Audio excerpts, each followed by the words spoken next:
What's going on, everybody? Welcome back to the podcast. It's episode 736 of The O Show. We are powered by OSNAP Active Lifestyle. Head on over to osnap.com/Jack O'Hara to receive your packets today. Again, it's episode 736 of the podcast. We are here with Vegas's own Sean McAllister. Thanks so much for making the trip up, man. Of course, we've been talking for a little bit, so I'm glad to finally be over here. I know we were talking before the conflict of scheduling interviews with people. You're a podcast man. You were in broadcast television for 15 plus years. You understand how difficult it is, but you get used to it. You do. But there was a reason that, at least for the bulk of my broadcasting career, we had someone's dedicated job was to do all the booking. So I get how it's a full-time job, and to have that rolled in with everything else that you do with producing podcasts and doing all sorts of other content. Oh, yeah. It gets to be a lot. I mean, I was on the phone just before you showed up with two different people who had to reschedule. Then I had to put in like my plan Bs. you know how it is. It's like, okay, you can't, but I have a plan B, C, D, E, F, G. You have to. But I'm excited for us to talk today because you're a fellow podcaster with the Vegas Revealed podcast. You and Dayna do it. Yep. You've been doing it since basically 2020, 2019 now. It was right before COVID. Yeah, January 2020 we started. We had each ended our broadcasting careers, decided not to renew our contracts at the end of 2019. And for a long time, for years before, Dayna and I have known each other as colleagues. We've never directly worked together. We've known each other for years. And at some event, I don't remember what it was, but we were talking, we were like, at some point we should do a podcast about Vegas. And as our contracts were both ending, we were talking with each other, and we were like, you know what? I think this is the time to do it. And so January it was. Wow. And you guys, I feel like, had a healthy relationship because you guys didn't work directly with each other in broadcast television. I feel like, so you work with people, some people you like, some people you don't. People have different styles, personalities. That's true. But funny enough, Dayna and I, Rochester, New York, is both of our hometowns. We didn't realize that until we met out here in Las Vegas. Isn't it crazy how you bond with people who are from your hometown? Like there's a kid out here, a content creator, his name's Sean Kelly, who grew up in Bridgewater, New Jersey. I told you I grew up around Morristown, New Jersey. I'm like basically the same county, and we're the same age, but we never met each other until we met out here. Yeah, and I think the same. We've talked about this many times, and aside from the podcast, Dayna and I have a company, Insightful Media, where we do video production. We are on-camera talent. We do media coaching, all that kind of stuff. And we didn't know how we were going to do working together as colleagues and having our own business together. But it's been great. And we kind of attribute it to the fact that we did grow up in the same hometown. And Rochester, it was just kind of like a blue-collar town. Like you have to work hard in order to get stuff done. And that's how we operate. I mean, a lot of times we don't even talk to each other about what needs to be done. We'll just either text, or if we're a day when we're sitting in the office together, we'll just like rattle off a list of, okay, I'm going to take care of X, Y, and Z. And then, Dayna will say, okay, well, I'm taking care of the rest of this stuff. It's like, great. We're covered.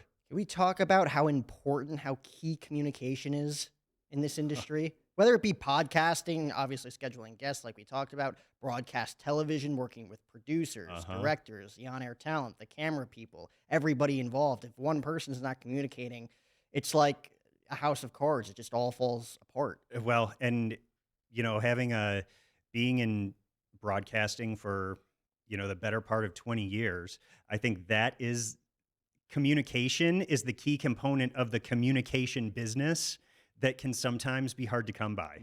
And it can make for if there's good communication, it can make for a great situation. If there's bad communication, it makes for the opposite. Chaos, right? Yeah, it does. Who was like a big name guest that you guys had lined up, whether it be on FOX5 or even the podcast, where like they just didn't communicate, and then at the last minute, either their publicists or themselves just like they didn't show up, they didn't communicate, like, oh yeah, they're not coming in. That's frustrating sometimes. Oh my gosh. I recall that happening many times. I mean, before I was on air, I was executive producer of our lifestyle entertainment shows. And I mean, I remember there were times when in the middle of a live show, a guest just wouldn't show up. Actually, it was Dionne Warwick who didn't Oh show no. up. And she Oh was, no. and it was, we had already started the show and we got a call that she just wasn't coming. And so we're like, So all you guys are right. like talking and they're what, Yeah, the like in your wheels are ear, turning. and I mean, it's the like show's just keep going. happening. So, that's where plan B, C, and D need to come in. Yeah, and You do you always guys have a have those backup. like written out? Like, okay, worst case scenario, she just no shows, you know? I mean, we always had at least some kind of a package story or some kind of content Right. to fill a gap. If there were more than if there was more than one or two guests that dropped out, then we'd be in trouble, and you just get your host sitting there talking about whatever wire copy came in off the entertainment wires Yeah. that day. And then But you risk it. You talk about something controversial, and then everybody's jobs are at stake. And well, that's the good thing about live TV before social media. yeah, Is that it was when it it was was done, it gone. was It done. was gone. But now, it pops up everywhere. When did you start? Oh, 06? Or like So I oh, started out here in Las Vegas. I started in '05. wow. I was working back in Rochester, New York, for a few years before that. Wow. And what got you into broadcast journalism? Everybody's got their story, like I wanted to be a play-by-play voice for a baseball team. Still a goal of mine, working with multiple different outlets. And then you start a podcast, then you get down this rabbit hole of working in the entertainment industry as well, Yep. and getting to interact with so many different cool people. We were talking about just in the back room there, like how cool it is to interact with so many different names and faces with so many different personalities too. It is. No, entertainment was never like the end goal for me. I was always kind of a news geek. Even as a little kid, I would, be sitting at the babysitter's house after school watching the afternoon and evening news come on. And I knew every anchor and reporter on every station. And some of them are still on the air. Good for them. But, Yeah. so from a young age, I just loved the news, and I always wanted to write the news. And I had, I would use the camcorder and turn my bedroom into a studio, hang sheets up as a Do you still have backdrop. that content? I'm Or sure is my it gone? parents do. They throw nothing away. Oh, I'm sure they don't. I mean, they Good have parents don't throw anything away. those VHS pull-out drawers that have all the cassette tapes lined up. Oh yeah. Oh, I mean, it's crazy when you're growing up. You're like, why do we need this? And then like 20 years down the line, you're like, oh, thank God mom and dad kept that. No, my mom still has macaroni art from Okay, preschool that you can get stored rid of. away in some box. You just compare it to your own kids one day. You're like, yeah, he gets it from me. But I would love to go back and like pull out the toys I had as a kid, like the He-Man toys. I have binders full of Garbage Pail Kids from back in the Yeah. day. I mean, that stuff is worth something now. Especially if they're still in the box. Yeah, well, nothing's in the box. No, of course not. But you polish them, you put them back in the box. That's right. We have like all of these WWE action figures from like 2005 in our basement. I'm like, give it another 30 years. These things will be worth something. I think I got a Devin Booker during his rookie season, a bobblehead that I kept in the box because it was bobblehead night or something. I'm like, this might be worth something in Nice. 50 years. The one thing that I do still have in the box, do you remember Hess trucks? Remember Yeah. Hess Of gas course. stations? Of Oh my God, course I I would get remember a Hess Hess trucks. truck every year for Christmas, and I still have those things in the boxes. Really? Yeah. Those Those were cool. I don't know. That'd be interesting to see how much those are worth because those were a big deal Weren't they? when I was a kid. Right. I mean, I remember that the green oil tanker was the first one that I ever got. Oh my God. And then they, ended up having, race cars and helicopters, all that cool stuff on the back. But Mhm. like those first ones. Oh, those then were- you capitalize on the business. You know how it Exactly. is. Exactly. So how have you been enjoying the business side of podcasting? Because we were talking a little bit about that as well. Because coming from broadcast journalism or broadcast television too, you have sponsorships and you plug them, but it's from the network. Like, here's what you got to say about this business. They're paying us whatever amounts Right. of money. Where now, when it comes to specifically sponsorships, you and Dayna have to go after them and work out deals, have sit down conversations with people. Is it a different element? Are you enjoying that aspect of it? Negotiating and figuring out how to provide value for them? So there's a few parts of it that have been kind of what I've been doing out here for a while. When I was at FOX5 out here, the More show that I was in charge of, there were a lot of sponsorships and content integration that we had to that we had to do. It was just part of what the show was from its inception. So I was always in on the conversations about how a sponsor would fit into content, and I was, in charge of executing that content. What I wasn't a part of was that middle chunk of going out and negotiating the deal and pitching it. So that's been the part that we've really been leaning into, and there's been a big learning curve. But Oh we're yeah. just honest. We let people know, like, look, we are not salespeople. You're dealing with us. We are the people who are going to be delivering the message, who are going to be accountable to you. And I mean, there's no bull here. We're only going to tell you what we are able to do. If that doesn't fit with what you're looking for, totally cool, no hard feelings. But we just kind of lay it out, and we're honest, Yeah. and people have responded to that. That's the best policy. Honesty is the best policy, especially when it comes to this, because they'll see right through. Because they are business people who will know. It's like, oh, they're full of crap almost. It's Completely. like when you're honest, you're gonna be partnered with the right people eventually. It might take some time, but eventually you'll find a partner that's like, oh, I'll show you the ropes. Like we could do this for this quote. Quoting's probably the most difficult part starting out. You're like, how much are we worth? How much is our show worth? Well, I mean, that was really the biggest thing, stepping away from, having a contract at a TV station. That was the biggest thing that we had to grapple with, because, our doing video production and media consulting, we knew that we had all of the information and the tools in order to execute that kind of thing. But we came from an industry where, like, your worth was dictated to you in your contract, and the management of the station dictated your worth to you. There was, maybe if you were lucky, there was some room for negotiation, but by and large, it was what it was, take it or leave it. And so we were coming from that kind of mentality. And when you actually sit down and put your skills and knowledge on paper, itemize those, and then attach a value to each one of those things, you look at this list that's in front of you and you're like, this is a valuable list. Hmm. We are worth a lot more than what people have told us we were worth before. So there was a big learning curve with that, in coming to terms that we were worth the amounts that were attached to those individual skill sets. Because just look back in the day, you had to obviously find a job and be, you know, grateful enough to find a job, say in video editing or video production with a network or a company or production company, whatever it is, where now you can put all of your talents and your skills on social media, and a content creator will find you and pay you good money to do that for that one skill. Like you Right. said, that's one skill. Then and there's editing you can get paid for, being an on-air talent, building your business, websites, YouTube monetization, Voiceovers. I mean, there's, voiceovers are huge. affiliate marketing. I mean, there's a ton of ways that you can be in business for yourself and be your own brand. And that's been really eye-opening. And it's daunting at first too, because like you're figuring it out, and most kids my age too, starting a brand.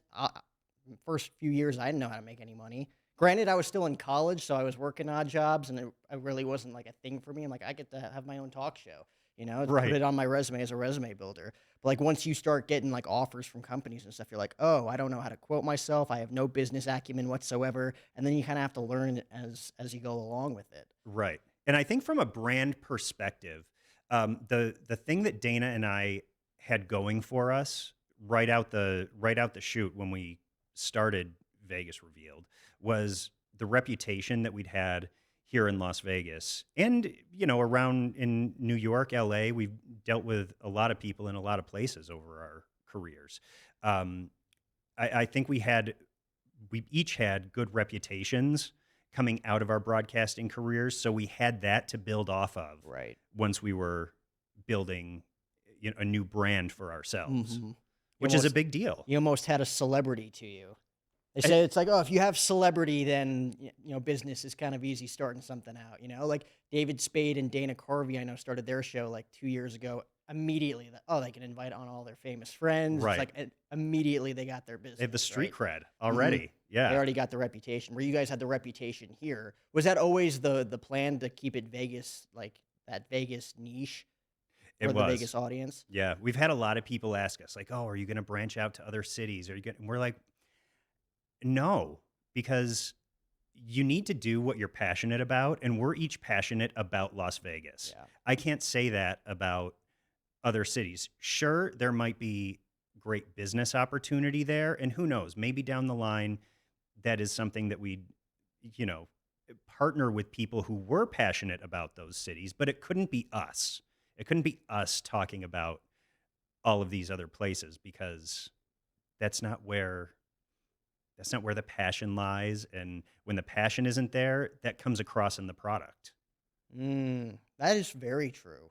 And it's like, and you, when the passion isn't there, it's almost like you're faking passion, which is lying in a way, lying And to everyone sees right through that now. the people who are listening. And it's, I think that's wasting people's time and it's taking advantage of people's time Hmm. to do something like that. Oh, absolutely. And it for me, it's very intriguing. Both you and Dana growing up in Rochester, having such like a passion and a vision, and knowing how to talk about certain things that are coming up in Las Vegas, a city. I don't know the first time you ever visited Las Vegas, but It was like on my job interview before I came out here. First really. time I'd ever been here. Yeah. So how old were you? So 20, So 25. you're an adult at this point Yeah. and have never even experienced it. If you told me you were born and raised here, I would have believed you based on the content that you guys have put out. You're very passionate about what's going on here, very excited about all the new, upcoming events and venues.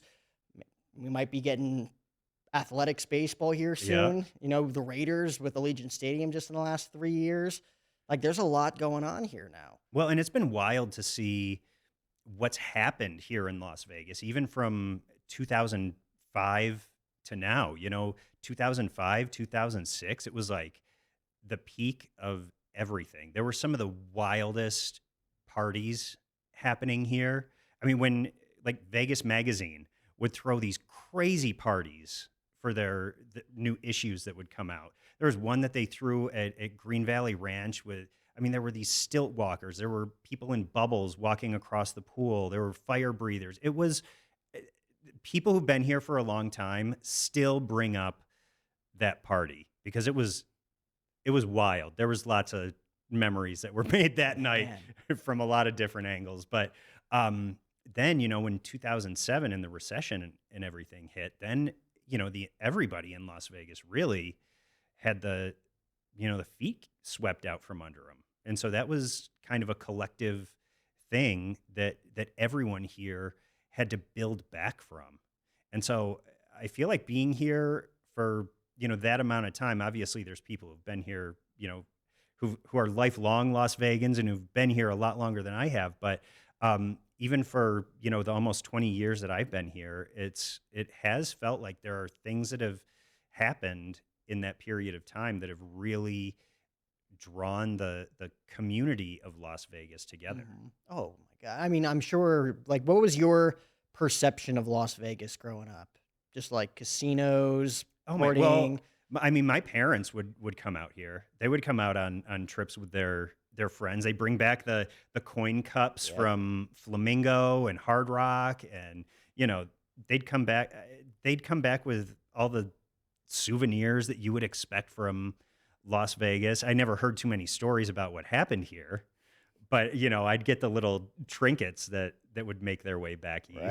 Right. So I mean, that was always my perception, and of course, like as when I was old enough to, appreciate the entertainment history of Las Vegas, like the Rat Pack and the comedian Joan Rivers, Don Yep. Rickles, the comedians that would always play here.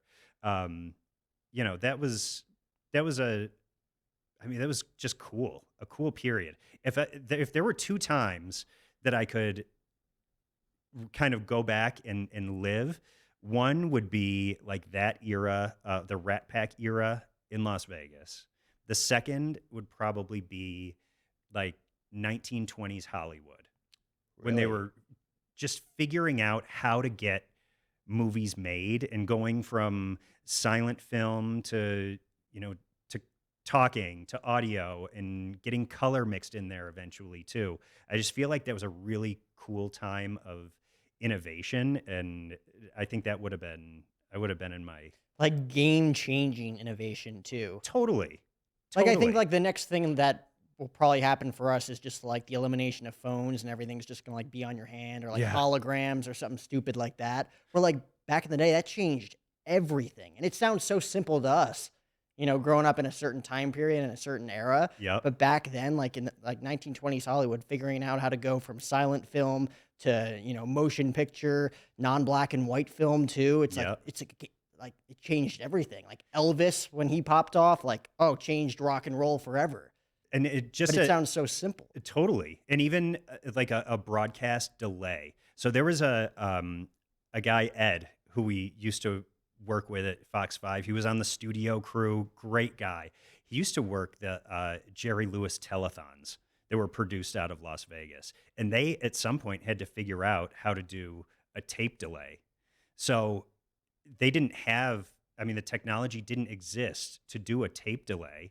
So he was telling us how they used to take the film from the cameras, run it through this system of pulleys almost until it got to the playback machine. And if there was something that needed to be edited out, they would mark it with a grease pencil when it came out of the camera. They would mark the other end. They'd cut the film, splice it in real time before it got to the playback machine. And that was the tape delay. How I many mean, seconds? however long the However long that thing span was was, the system. between the camera and the playback machine.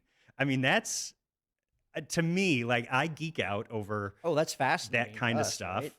And that was just so cool to hear that's how they made the delay happen.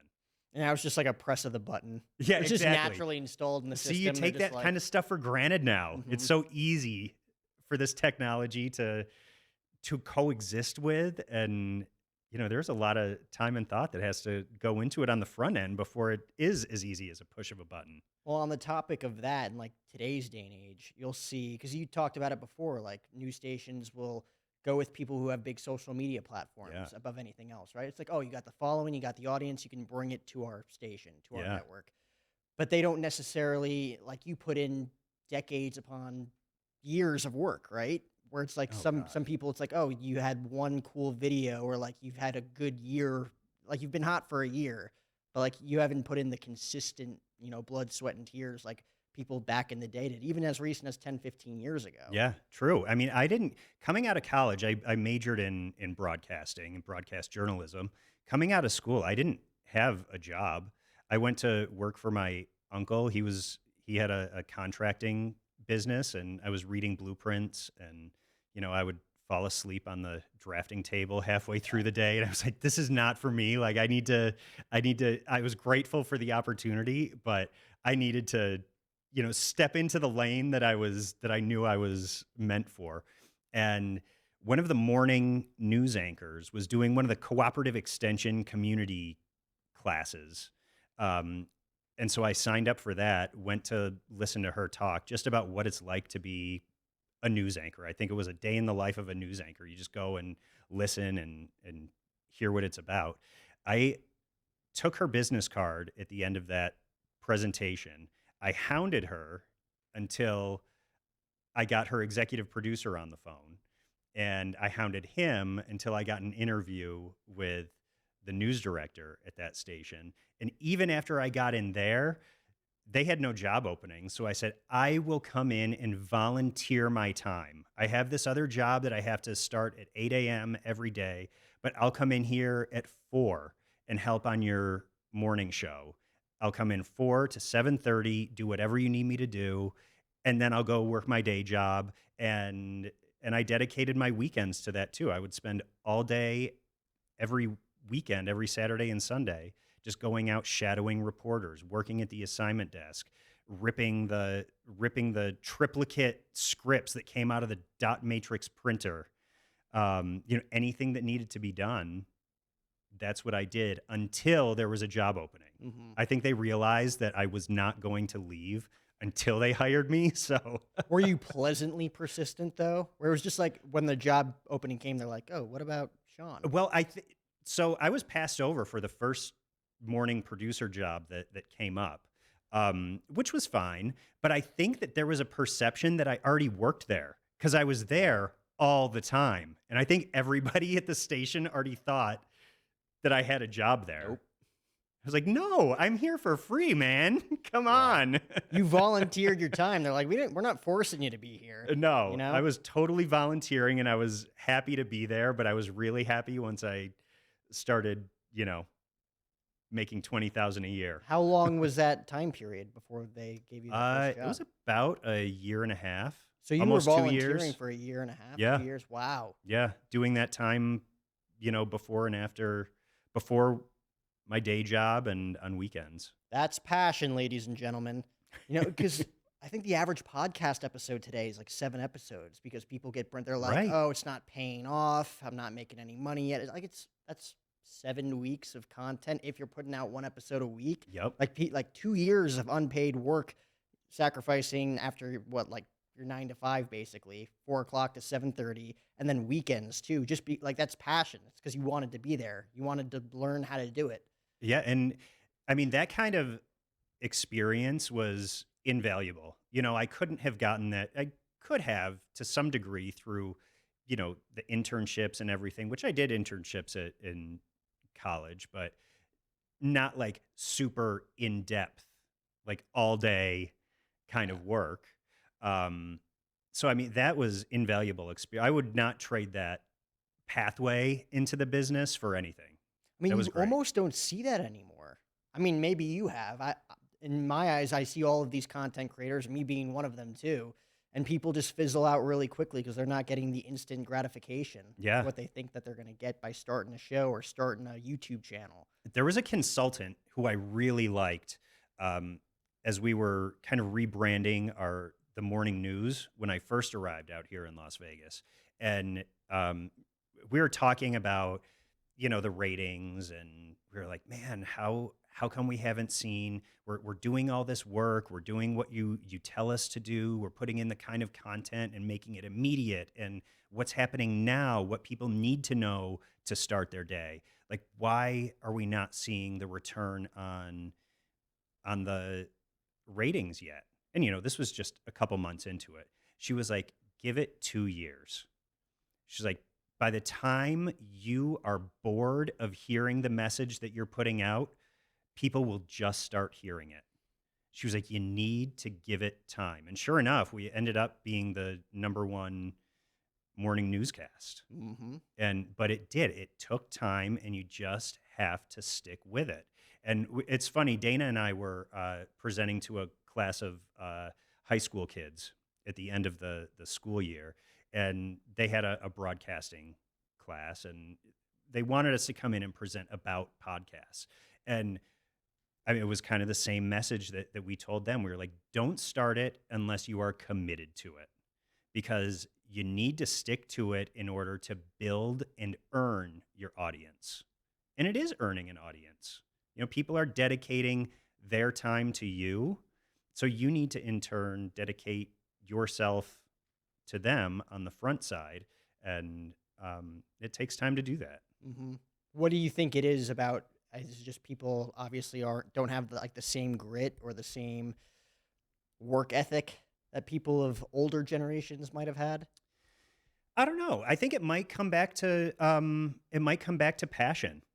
And if you're putting out that kind of content that you are really passionate about, you're going to want to keep going. Whether you have 5 listeners or 5,000. If you have 5 listeners, those are going to be 5 dedicated listeners who will give you feedback and who will interact with you and become your community of 6. That's right. And it doesn't matter the size of the audience. It's that dedication and the community that you build with the audience that ultimately matters. Yeah, if you're lucky enough to have an audience of a certain size where you're able to monetize and have it become your job, great. But if not, then just be passionate about what you're putting out there. Mm-hmm. Like I said, first, I think 3 years, just did it as my resume building thing, you Yeah. know? And then all of a sudden, a few companies come after, then you realize, oh, we got up our production a little bit, and then boom, you make things happen. You Yep. you you learn about it, but like I remember I told you, I'm like, I'm gonna do this to the day I die. The first day I ever hit record and had no idea what to talk about. I looked at my brother, we hit record, we're like, what do you want to talk about? Didn't know how to edit, just monotone the entire time, just an hour of God knows what we talked about. Dead air, didn't know how to edit, so there's like 15 seconds of not talking. Still out there today. It's brutal. But see, that's where you get the appreciation for how far you've come and the skill that you develop. And when there's a recorded uh, record, when there's a record of all of the steps from the beginning until now, that's a pretty cool thing to have. Yeah. I really hope your parents kept those original So do I. I'm going to tapings have that to you send a have. You message. should, that's perfect. The first time you were ever on camera up until now, you know how cool that would be to have? I mean, we used to It's like, I have, didn't improve at all. I think we were the first ones to ever present this to our English teachers, but my group of buddies, we would, in English class, if we had a book report to do, we convinced our teacher to let us do a video book report. And we would put together some kind of a skit. We did one for Lord of the Flies. We did one for Johnny Tremaine. It was, and All the classic books you yeah, have to read in school. we thought, hey, if we can get out of writing a book report and we can have fun and throw a video together, why not? Mm-hmm. Wow. And we did. She bought it. She's like, this might be interesting. Yeah. Go for it. Yeah. So Could it be a turned, total disaster. and, Either and way, it it's turned gonna be into movie entertaining. day in English class. Oh, you guys were the class favorites then. We were. People liked it. Oh, that's so cool. Who's next on the agenda for the podcast then? Like, was there like a set thing? Because obviously it is Vegas revealed. You guys are being an insight to those who either live here or want to explore Vegas, and you're giving them the opportunity to kind of listen in and be like, what can I do while I'm here? What are the things coming up? What's being built? The Sphere just has it opened yet? No, late September. Late Late September. September. Because I know and- they got some concerts in there in the fall when they do open up. Yeah, you But too. that's gonna be coming in apparently that's there. the big one in October. Yeah. Is U2. My dad, who's in Jersey, is like, yeah, I got invited to the U2 concert at the Sphere in Vegas. You know anything about it?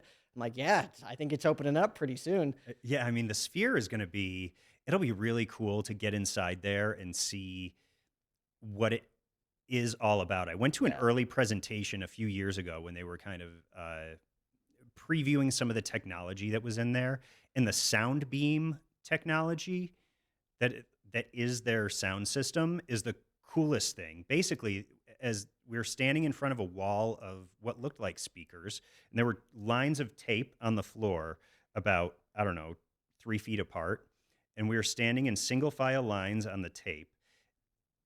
I was listening to something in German, and then they had us swap places with the people on the other line, and that was in English. Clear as day, no bleed over. They like direct the sound to your specific being, and it just kind of like stops at you. It doesn't bounce around. It's crazy technology that they're putting in there. And this camera system that they just announced, this I forget the name of it, but it's the most advanced camera system in the world that they developed specifically to create content for the Sphere. So what's it designed? Is it designed for concerts and like shows? Like I imagine I think concerts for sure. because they have the T-Mobile Arena right there too. So it's like, where are they going to come to perform at? Right, but I think what the Sphere does is it gives artists a completely new platform to display the visual element of their show. Like if you're in an arena, you're trucking in whatever LED screens can fit in the back of, however many semi trucks are going to unpack your show. Same thing with stadiums. And then if you're at a theater on the Strip, they have pretty big LED walls on stage, but what if those LED walls like wrapped all the way up and around you? I mean, the entire inside of this place is 270 degrees of the highest definition screen on the planet. And you're sitting in the middle of it. So wherever you look, you're like enveloped in whatever the scene is that's playing out. So I have to imagine for an artist who's putting on a show, that brings so many opportunities to really, I don't know, convey what the song is about that they're performing, or if it's a convention, a speaker who's in there presenting, to actually, if it's an environmental thing, if they can, envelop people in a world that they wouldn't otherwise be able to be kind of transported to. There are some pretty cool capabilities. So if what you're saying is all true, this is going to knock every other arena and stadium out of the water almost. It should. Like there's going to be artists and comedians probably who are going to want to perform at the Sphere whenever they come to Vegas. Yeah, and fights can happen in there. It can be a venue for fights. It can So be. what's going to happen to T-Mobile Arena in the next few years if this place just pops off? I have a feeling that there is going to be there's going to be plenty to fill all the arenas that we have. I'm sure. It's good business for everybody. But I don't think that there's going to be, I mean, there's not going to be anything like the Sphere anywhere else. Yeah, it's going to be a higher ticket in the world. It'll be a higher ticket. It'll be a unique experience. It's something that you can only get in Las Vegas. It's one of those only Vegas experiences. So, that's obviously something that we're going to be following as we get closer to opening. Ocean Prime, the new restaurant down middle of the Strip at Harmon and Las Vegas Boulevard. We were just in there. We have an interview coming up on our next podcast with the folks over there. And that is that's a Midwest hospitality group that brought the restaurant here. And that's good. Their motto, their way of doing things is to always say yes. It's like, hey, you can't go wrong if that's your motto. And on top of it, the food is incredible. And they have one of the largest terraces on the Strip, which is where we actually watched we had dinner out there the night of the Golden Knights victory parade. So it was a spectacular view of the parade going by. Great dinner. We just talked to Bill Maher also on the podcast. How was he? Fantastic. He seems like an awesome guy. I come from a lineage of just a giant devoted Christian community that obviously doesn't like half of his takes. Yeah. But when I watch him, I'm like, he's telling it like it is, at least from like his own perspective. I mean, I love that. He does. And we actually asked him about that. We were like, when you come to Vegas and there is such a mix of people here from all sides of life and politics and whatever, is that a difficult thing for you to play to a room like that? And he was like, it really isn't, because I'll attack the crazy liberals just as much as I'll attack the right wing. And he was like, I have my views, I like to think, are centered in logic. He was like, I'm a left-leaning centrist, but there's a lot of things that I don't agree with on both sides of the spectrum. And he's like, that's what I talk about. And that's what people come to my show and want to hear. Yeah. No, that's he cool. was a good guy, and he had some really interesting perspectives on Las Vegas. He's been performing here since the early 80s. His first gig was opening for Diana Ross on the Strip, right? Wow. Incredible. That's a name. And so he's been here. He's seen, the evolution of Vegas from, being a place where it was, kind of washed up entertainers to now you look around and every entertainer is at the almost the top everybody of their has game. a residency here. Yeah. It's like incredible. Almost everybody, which is very cool to see. Because when you think like washed up, like I guess Elvis during the end of his run in the 70s. Yeah.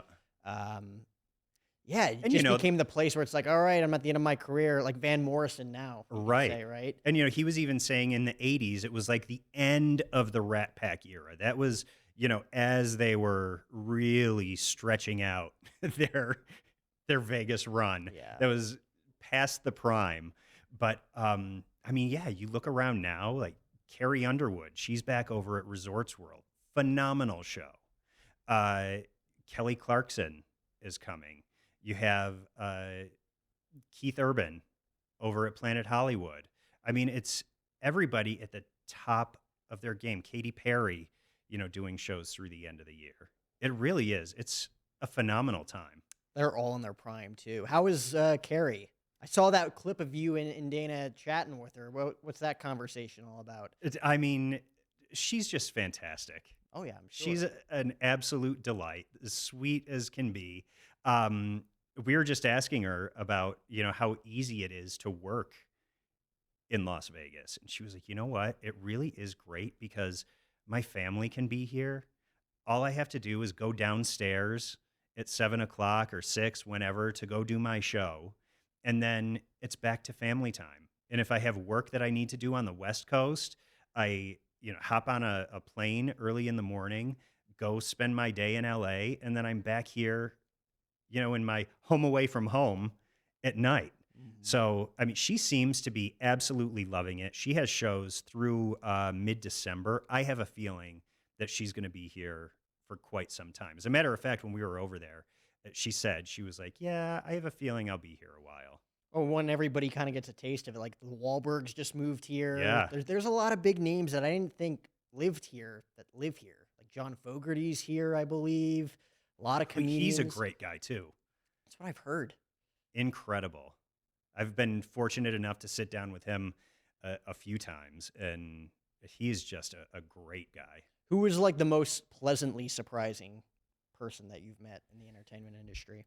Pleasantly surprising, I would say Joan Rivers. Interesting. As biting as her comedy was at times, she was the sweetest person. Mm-hmm. Over the time that we'd interview her repeatedly as she would come back out and do shows, and she would remember things about our families that we would talk about off camera, and she would bring up the things that we talked about before. She was just such a nice woman. And I think the cool factor for me, the person who I walked away and I was just like, that was incredible. As the Beatles' Love over at the Mirage, I sat down with George Martin, who was the Beatles producer for most of their albums. It was him and his son Giles.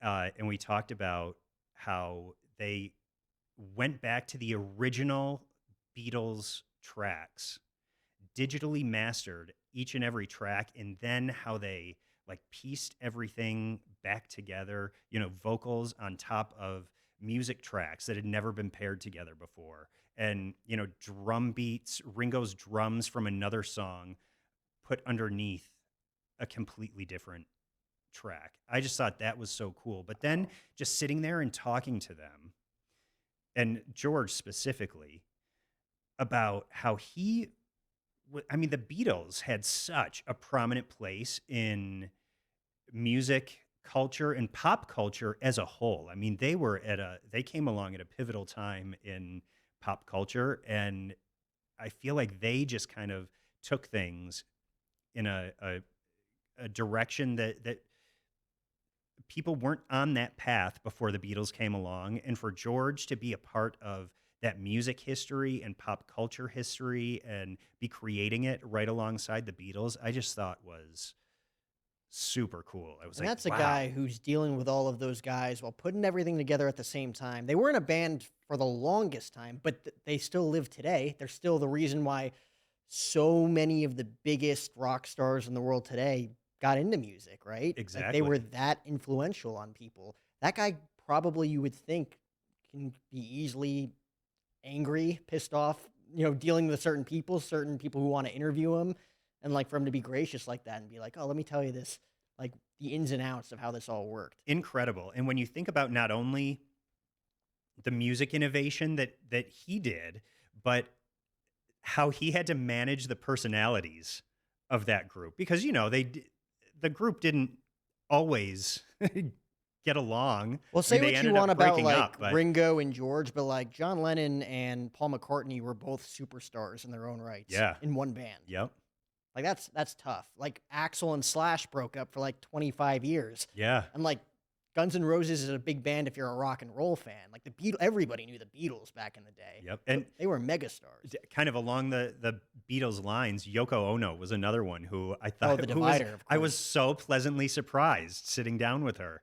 There was so much back and forth leading up to that interview, and I was like, man, what am I getting myself into here? It was almost like the wrath of God was coming down on me to do everything correctly and don't upset her. And when we sat down and talked, she was the most pleasant person Yeah.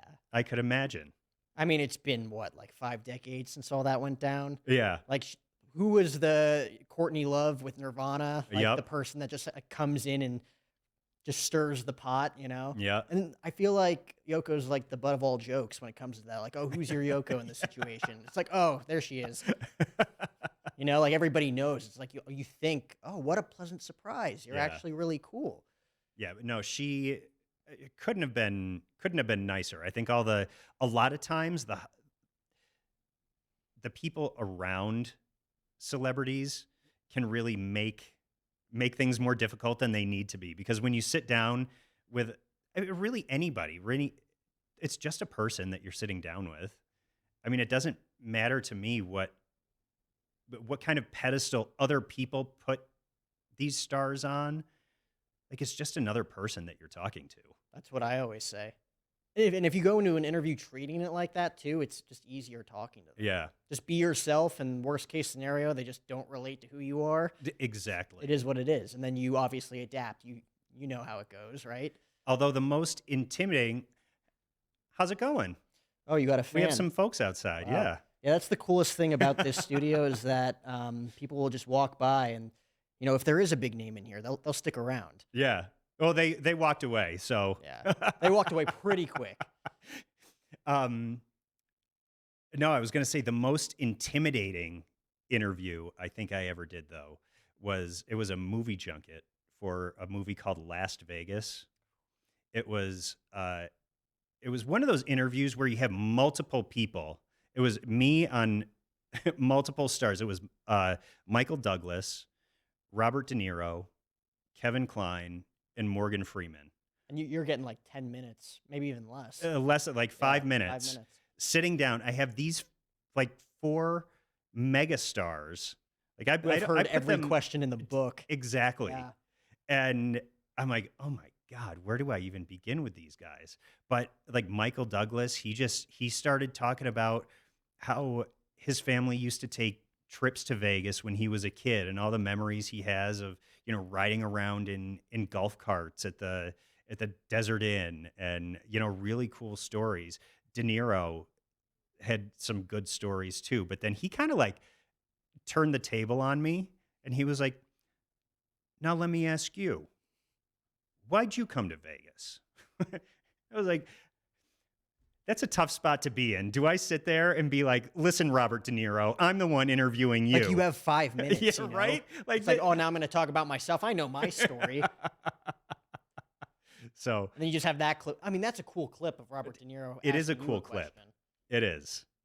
But yeah. But I mean, that was an intimidating situation to be in, having those guys all staring back. Because for those who don't know, like the junket interview lifestyle, neither would I. I'm just assuming that there's so many different outlets and, you know, media groups who are bringing their representative to interview them, and they get their 5 minutes, and they're just sitting in the room as each reporter comes in, right? It's Something just like that. a revolving door of reporters, Yeah. in and out. 5 minutes with one reporter. You get a 2-minute break. The next reporter comes in. The next reporter. So, and that's like that all day. So these stars, when you're sitting there talking with them, you know, by the end of the day, they can get a little punchy. I can imagine. Who is the most, if you're willing to say on camera, the most unpleasantly surprising guest? This is usually when I run into like, oh, I don't want to say any names. So,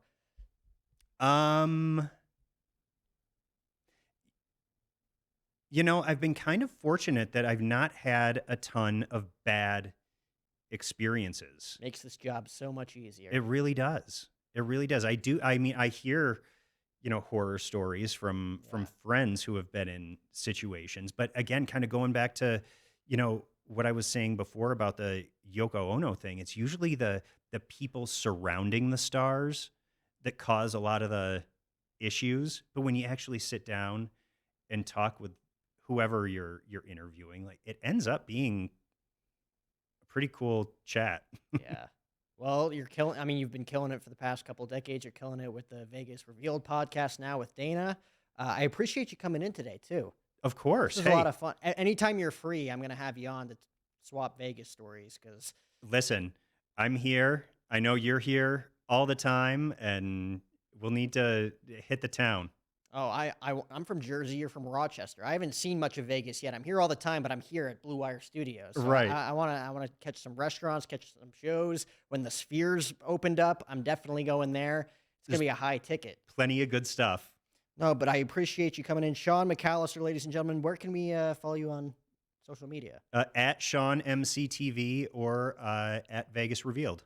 You heard the man. This was episode 736 of the podcast. Remember to comment, like, and subscribe on YouTube at our YouTube channel, Jack O'Hara TV. Sweet. Did you talk about anything that you want edited out? No. Thank God. That's usually the one. It's like, well, actually.